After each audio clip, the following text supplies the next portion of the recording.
आप सभी साथियों का और विद्यार्थियों का टीचर्स क्लासवे के यूट्यूब प्लेटफॉर्म पर स्वागत है। मैं आज आप लोगों के बीच टीजीटी पीजीटी आर्ट का बहुत ही महत्वपूर्ण टॉपिक भारतीय मूर्तिकला के महत्वपूर्ण प्रश्नों का श्रृंखला लेकर आया हूं। चूँकि इस टॉपिक से टीजीटी पीजीटी परीक्षाओं में 1 या 2 प्रश्न हमेशा से पूछे जाते रहे हैं, इसलिए आप लोगों के लिए यह टॉपिक काफ़ी महत्वपूर्ण है। तो चलिए शुरुआत करते हैं और आज का टॉपिक है भारतीय मूर्तिकला। और आज का पहला महत्वपूर्ण प्रश्न है, तत्क्षण कला कहते हैं। तत्क्षण कला कहते हैं तो तत्क्षण कला मतलब जिसमें लंबाई भी हो, चौड़ाई भी हो और गहराई या ऊंचाई भी हो, तो ऐसी कला को ही हम तत्क्षण कला कहते हैं। और ऐसी कला कौन सी है? तो ऐसी कला है मूर्तिकला। तो इसका उत्तर होगा मूर्तिकला।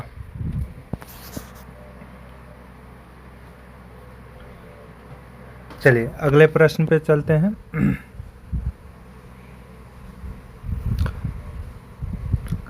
भारतीय मूर्तिकला की 2 अति विशिष्ट कृतियां हैं। तो भारतीय मूर्तिकला की 2 अति विशिष्ट कृतियां कौन कौन सी हैं? तो बुद्ध और नटराज की मूर्ति यह भारतीय मूर्तिकला की अति विशिष्ट कृतियां हैं। चलिए अगले प्रश्न पे चलते हैं।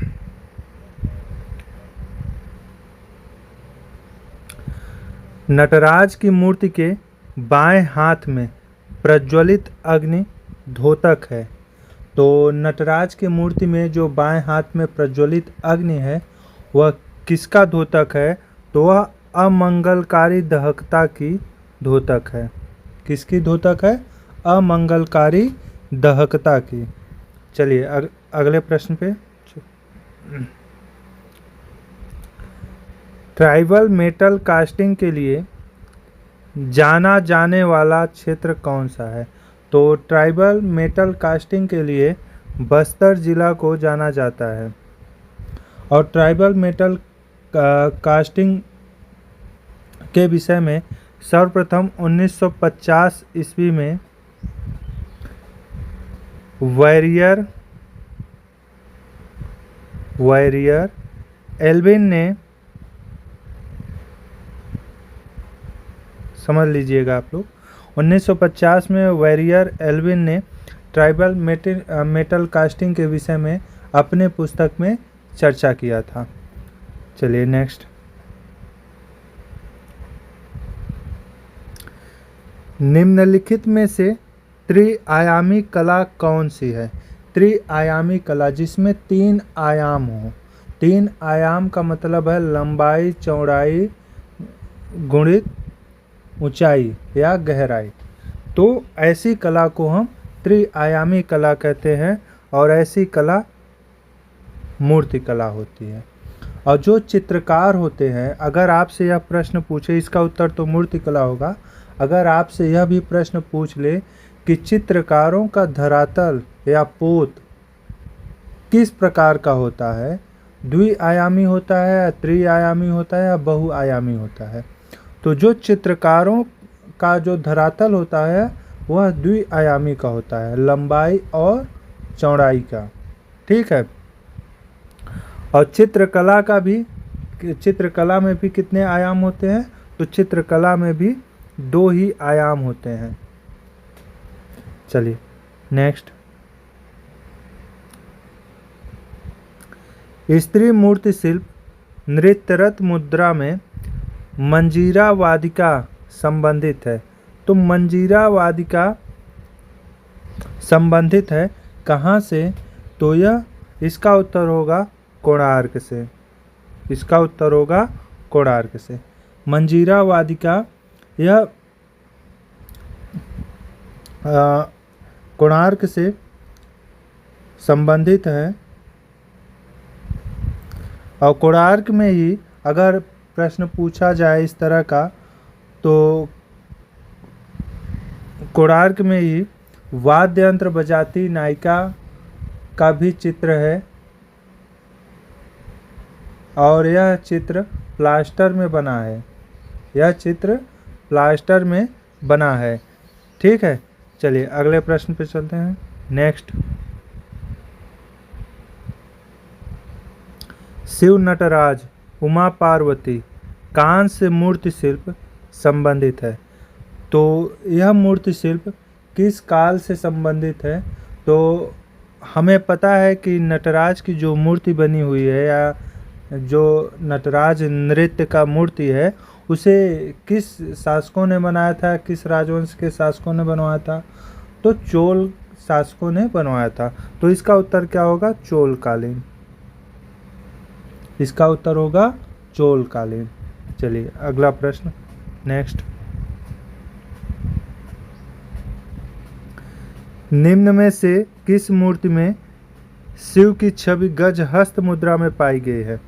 तो शिव की छवि गज हस्त मुद्रा में पाई गई है।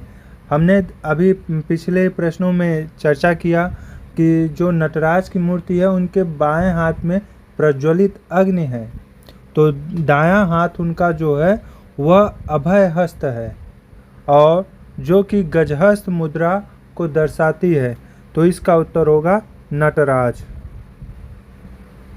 नेक्स्ट,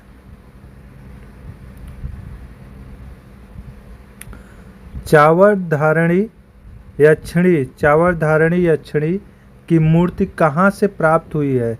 तो चावर धारणी यक्षिणी की मूर्ति कहाँ से प्राप्त हुई है? तो यह दीदारगंज पटना से प्राप्त हुई है। कहाँ से प्राप्त हुई है? दीदारगंज पटना से प्राप्त हुई है और यह मूर्ति मौर्यकालीन है। अगर पूछ ले कि चावर धारणी यक्षिणी का जो मूर्ति है यह किस काल में इसका निर्माण हुआ था, तो यह मौर्यकालीन है। ठीक है, चलिए अगले प्रश्न पे। नेक्स्ट,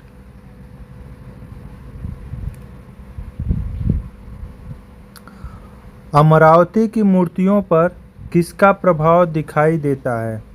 तो अमरावती की मूर्तियों पर किसका प्रभाव दिखाई देता है?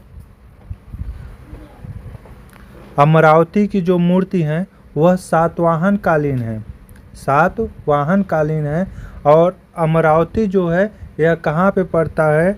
तो यह आंध्र प्रदेश के गुंटूर जिले में पड़ता है। गुंटूर जिले में पड़ता है और कर्नल मैकेंजी ने इसकी खोज भी की थी। अमरावती स्तूप की खोज किसने की थी? तो यहाँ पे लिख लीजिए कि 1797 ईस्वी में कर्नल मैकेंजी ने, स्पेस कम है इसलिए मैकेंजी लिख दे रहे हैं, समझ जाइएगा कि कर्नल मैकेंजी ने अमरावती के मूर्तियों की खोज कब की थी? 1797 ईस्वी में की थी। अमरावती जो स्थान है यह सातवाहनों ने इसका निर्माण कराया था और यह आंध्र प्रदेश के गुंटूर जिले में स्थित है। तो अब प्रश्न है कि अमरावती की मूर्तियों पर किसका प्रभाव दिखाई देता है? तो अमरावती की मूर्तियों पर रोमन प्रभाव दिखाई देता है। किसका प्रभाव दिखाई देता है? रोमन प्रभाव दिखाई देता है। गांधार, अगर रोमन प्रभाव नहीं रहेगा, विकल्प में गांधार रहेगा, तो इसका उत्तर गांधार होगा। गांधार शैली का प्रभाव अमरावती की मूर्तियों पर दिखाई देता है। और गांधार किससे प्रभावित थी? रोमन प्रभाव से। तो इसका उत्तर होगा रोमन प्रभाव। ठीक है, चलिए अगले प्रश्न में। नेक्स्ट, निम्न में से अभिघटन कला, अभिघटन जो त्रिआयामी होती है कौन सी है? तो अभिघटन कला को हम मूर्ति कला कहते हैं।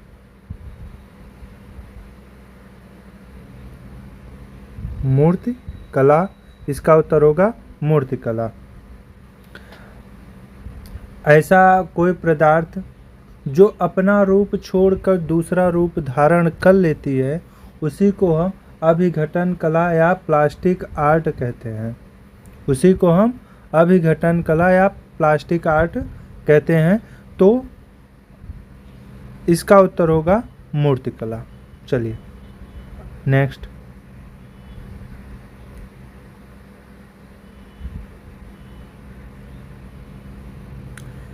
सिरे पर्दू किस माध्यम में मूर्ति ढालने की तकनीक है? तो सिरे पर्दू किस माध्यम में मूर्ति ढालने की तकनीक है? तो इसका उत्तर होगा धातु। इसका उत्तर होगा धातु। चलिए नेक्स्ट।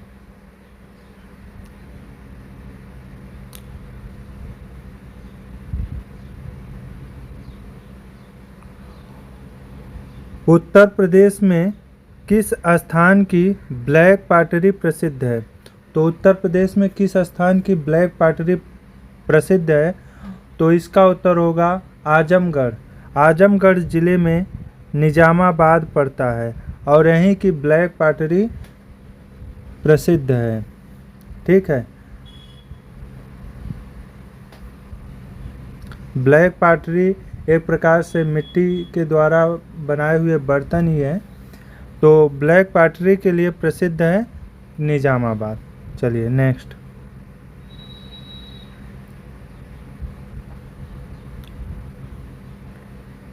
टेराकोटा के लिए कौन सी जगह प्रसिद्ध है? तो टेराकोटा का मतलब होता है पकी हुई मिट्टी से बनाए हुए बर्तन या जो भी वस्तुएं बनाई जाती हैं वह टेराकोटा है। ठीक है, तो टेराकोटा के लिए कौन सी जगह प्रसिद्ध है? तो इसका उत्तर होगा गोरखपुर। इसका उत्तर होगा गोरखपुर।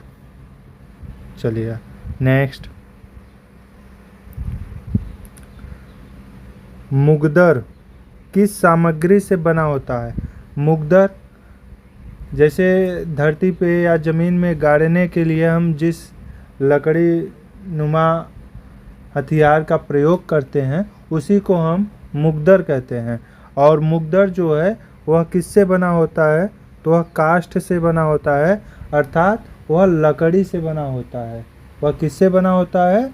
वह काष्ठ या लकड़ी से बना होता है। चलिए नेक्स्ट।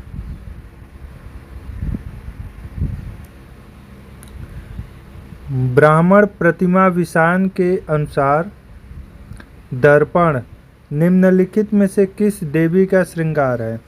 तो ब्राह्मण प्रतिमा विषाण के अनुसार दर्पण किस देवी का प्रतिमा है या किस देवी का श्रृंगार है? तो इसका उत्तर होगा लक्ष्मी। लक्ष्मी जिन्हें हम धन की देवी के रूप में जानते हैं। तो ब्राह्मण प्रतिमा विषाण के अनुसार दर्पण लक्ष्मी देवी का श्रृंगार है। चलिए नेक्स्ट।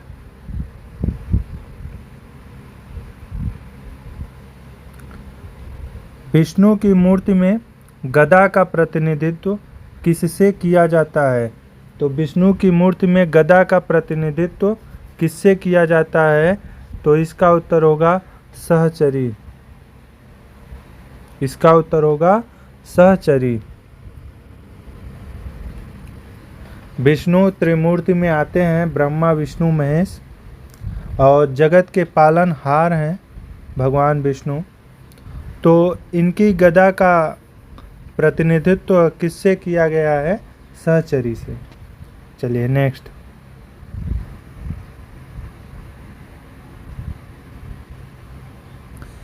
सेरेमिक्स शब्द निम्नलिखित में से किसका महत्व सूचित करता है? सेरेमिक्स शब्द निम्नलिखित में से किसका महत्व सूचित करता है? तो इसका उत्तर होगा चिकनी मिट्टी मिश्रण या क्ले बॉडी। ठीक है, चलिए नेक्स्ट।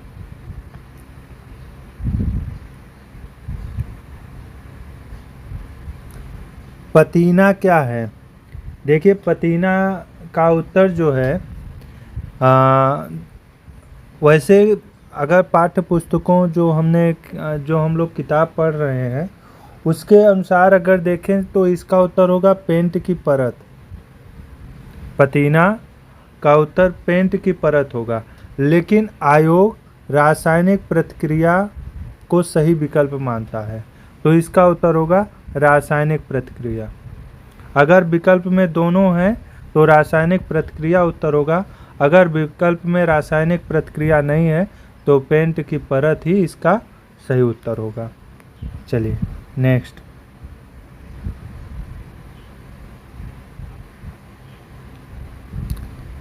गल विहार की विशालकाय बुद्ध की मूर्तियाँ किस देश में स्थित है?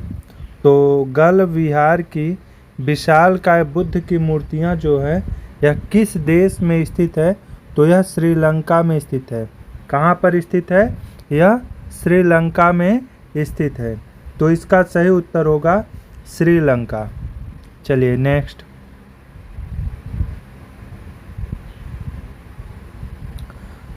श्रवणबेलगोला में गोमतेश्वर की मूर्ति का निर्माण किसने करवाया था? तो श्रवणबेलगोला में गोमतेश्वर की मूर्ति का निर्माण किसने करवाया था? तो इसका उत्तर होगा चामुंडराय ने। चंद्रगुप्त मौर्य श्रवणबेलगोला में ही संलेखना विधि के द्वारा अपना प्राण त्यागा था। और वहाँ पर गोमतेश्वर की मूर्ति का निर्माण चामुंडराय ने करवाया था। चलिए नेक्स्ट।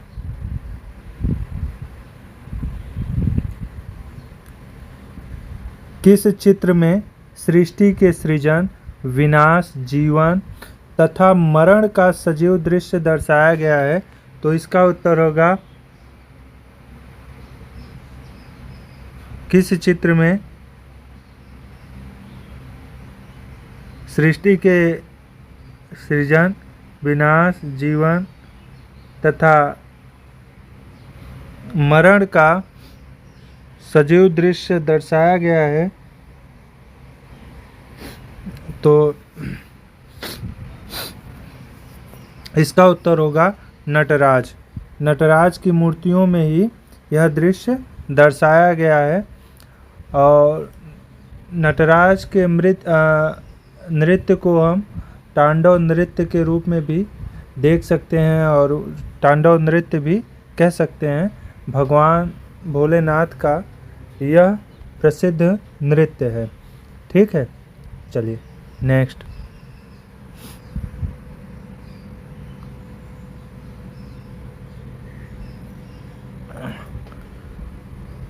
पत्थर में बुद्ध की पहली छवि किस कला रूप में प्राप्त होती है?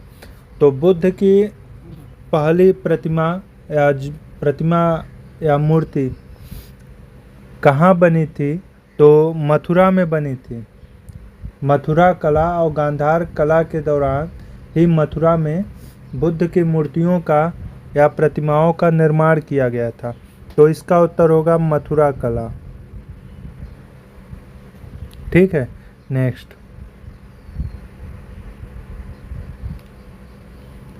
इन चारों में से कौन प्लास्टिक मूर्तिकला की सामग्री नहीं है? इन चारों में से कौन प्लास्टिक मूर्तिकला की सामग्री नहीं है? मरकरी मूर्ति किसी भी तरीके की मूर्ति कला का सामग्री नहीं है। मार्बल से, ब्रांज अर्थात कांस्य और एल्युमिनियम, इनसे प्रतिमाएं बनाई जा सकती हैं, जबकि मरकरी एक रासायनिक प्रतीक है और इसका प्रयोग थर्मामीटर, बैरोमीटर, मैनोमीटर इस तरह के मापकों में इसका प्रयोग किया जाता है। तो इसका उत्तर मरकरी होगा। चलिए नेक्स्ट। मूर्तिकला से उत्पन्न एक प्रयोगात्मक कला है। मूर्तिकला से उत्पन्न एक प्रयोगात्मक कला है। तो इसका उत्तर होगा इंस्टॉलेशन कला, इंस्टॉलेशन आर्ट अर्थात संस्थापन कला। इसका उत्तर होगा संस्थापन कला। चलिए नेक्स्ट।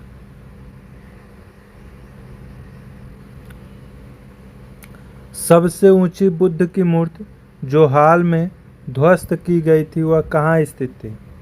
तो सबसे ऊंची बुद्ध की मूर्ति जो हाल में ध्वस्त की गई थी वह कहाँ स्थित थी? तो इसका उत्तर होगा बामियान। अफगानिस्तान के बामियान में बुद्ध की सबसे ऊंची मूर्ति थी, जिसे 2003 में तालिबानी आतंकियों द्वारा इसको डायनामाइट से उड़ा दिया गया था, या अर्थात ध्वस्त कर दिया गया था। चलिए नेक्स्ट।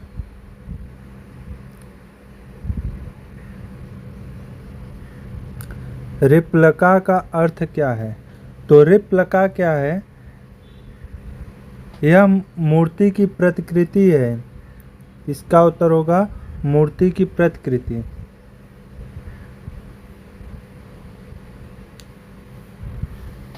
ठीक है। जो निर्माता द्वारा बनाई गई कला को दूसरा कलाकार जब उसे बनाता है, उसका निर्माण पुनः करता है, तो उसी को हम रिप्लका कहते हैं। और रिप्लका अर्थात प्रतिकृति, नकल की हुई चीज़, हाँ, मूर्ति की प्रतिकृति। चलिए नेक्स्ट। दुर्गा मंदिर में स्थित प्रसिद्ध मूर्ति कला महिषासुर मर्दिनी निम्नलिखित स्थानों में से कहाँ स्थित है? तो महिषासुर मर्दिनी कहाँ पर स्थित है? तो इसका उत्तर होगा ऐहोल में। कहाँ पर स्थित है? तो यह ऐहोल में स्थित है और यह पुलकेशिन द्वितीय से संबंधित है और बादामी कला का यह एक श्रेष्ठतम उदाहरण है। ठीक है। चलिए नेक्स्ट।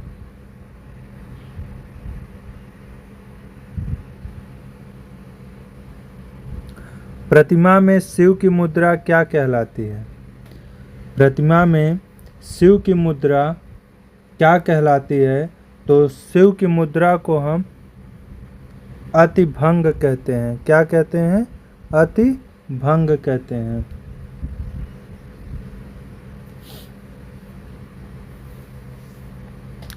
चलिए नेक्स्ट। लेपन स्वरूप की मणि नवकाशी विधि निम्नलिखित में से किससे संबंधित है? तो लेपन स्वरूप की मणि नवकाशी विधि निम्नलिखित में से किससे संबंधित है? तो इसका उत्तर होगा उत्कीर्णन। इसका उत्तर होगा उत्कीर्णन। तो यह भारतीय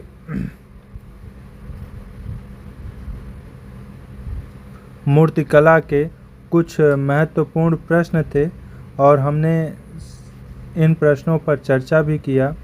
यहाँ से जितने भी प्रश्न बन सकते हैं पॉइंट टू पॉइंट हमने उन पर चर्चा किया और उम्मीद है कि आप लोग अपनी तैयारी बहुत अच्छे तरीके से कर रहे हैं और यह जो प्रश्नों का श्रृंखला है यह आपकी तैयारी में आपके लिए मददगार सिद्ध होगी।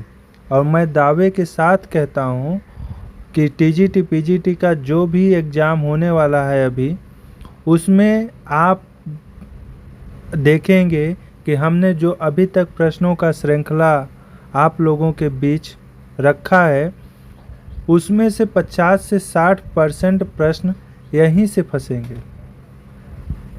तो इसलिए आप लोग अपनी तैयारी जारी रखें। मैं ये नहीं कहता कि आप लोगों का सिलेक्शन इन्हीं प्रश्नों की श्रृंखला से हो जाएगा, लेकिन आप लोगों को अपनी तैयारी में यहाँ से काफ़ी मदद मिलेगी। इसलिए आप लोग अपने इस चैनल पर बने रहिए और निरंतर अभ्यास करते रहिए, क्योंकि अब समय कम है और अभ्यास ही अब संजीवनी है। धन्यवाद।